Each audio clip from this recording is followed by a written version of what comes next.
Sharp global academy MEC CEC BCom BBA చదివే విద్యార్థులకు #1 coaching academy for CA CMA CIMA ACCA CMA US professional courses. ఇవాళ మళ్ళీ ఎన్నికల రణరంగం మొదలైంది. ఆ రణరంగం యొక్క పర్యవసానం ఎలా ఉండబోతుందో ఇవాళ మీరు చూపిస్తున్న ఈ ఉరుకరెత్తుతున్న ఉత్సాహంతో రణగొణధ్వని ఆల్రెడీ తాళేపూడు ప్యాలెస్ లో అక్కడిక్కడ పసుపు దండు, ఇక్కడ ఒక కూటమి దండు కదిలింది. అక్కడ జగన్ గుండెల్లో దడ మొదలయ్యింది.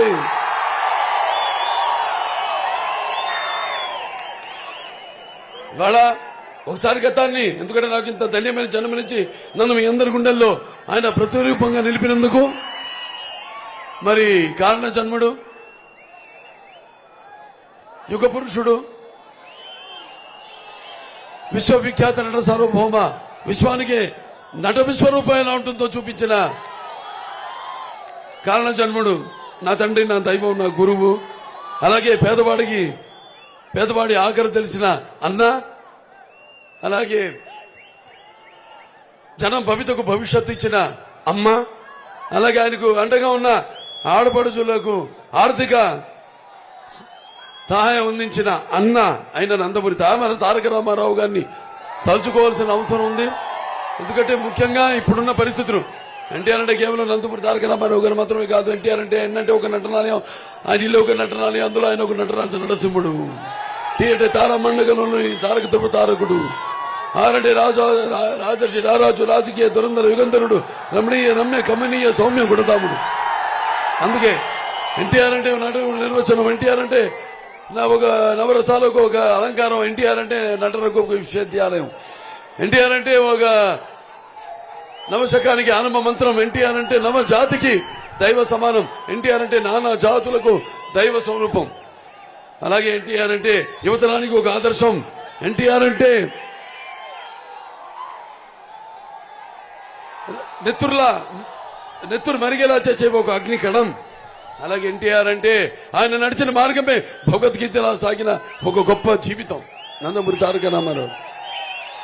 మరి ఆనాడు ఒక నటుడిగా మరి ఆయన నటిస్తుంటే పౌరాణికాలు ప్రాణాలు పోసుకున్నాయి, జానపదాలు జావులీలు పాడాయి, అలాగే సాంఘికాలు సామజ వర్గమనాలు అయ్యాయి, అలాగే పద్యం పదునెక్కింది, పాట నాటు నేర్చింది, అలాగే కలాప తల్లి కన్నుల పండుగ చేసుకుంది, కళకళలాడింది, కళకళ నవ్వింది. మరి అటువంటి మొకటం లేని మహారాజు ఎవరైతే మీ అందరి చేత ఒక భగవంతుడిగా దేవుడిగా కొలవబడ్డాడో ఆయనే ఆనాడు తెలుగుదేశం పార్టీ పెట్టి మరి ప్రతి బిడ్డ, ప్రతి తెలుగు మట్టి గడ్డ కూడా నేను తెలుగు వాడిని పౌరుషంగా చెప్పుకునే దమ్ము, ధైర్యం, తెగువ, సత్తువ, అలాగే అహంకారానికి బదులు పెట్టి తానబెట్టి బయటకు వచ్చి చెప్పగలిగే ధైర్యం ఇచ్చిన ఒక తెలుగు తేజం నందమూరి తారక రామారావు గారు. ప్రతి తెలుగు బిడ్డ కూడా బొడ్డు ఊడకముందే రాజకీయాలు అంటే ఏంటో తెలిసేలా చేసిన ఒక చైతన్యవంతుల్ని చేసిన ఒక తెలుగు మహనీయుడు నందమూరి తారక రామారావు గారు. ఆనాడు ఆయన తెలుగుదేశం పార్టీ పెట్టి మరి ఎన్నో సాహసోపేతమైన పథకాలను రచించారు, మేము ప్రవేశపెట్టారు. అందరికీ ఉపయోగకరమైనవి, అలాగే సానుకూలమైనవి, ఆమోదయోగమైనవి కూడా. మరి ఎన్టీఆర్ గారు రాజకీయాల్లోకి రాకముందు వచ్చిన తర్వాత ఆయన ప్రవేశపెట్టిన పథకాలు ఇప్పటికి కూడా ఎవరు అధికారంలో ఉన్నా వాటిని తూచా తప్పకుండా ప్రవేశపెట్టి అమలు చేయాల్సిందే, లేకపోతే వాళ్ళ పబ్బం గడవదు. అటువంటి పొలిటికల్ హీరోని కూడా అనిపించుకున్నారు నందమూరి తారక రామారావు. సుమన్ టీవీలో మీ పర్సనల్ అండ్ బిజినెస్ ప్రమోషన్స్ కోసం కింది నెంబర్కి కాంటాక్ట్ చేయండి.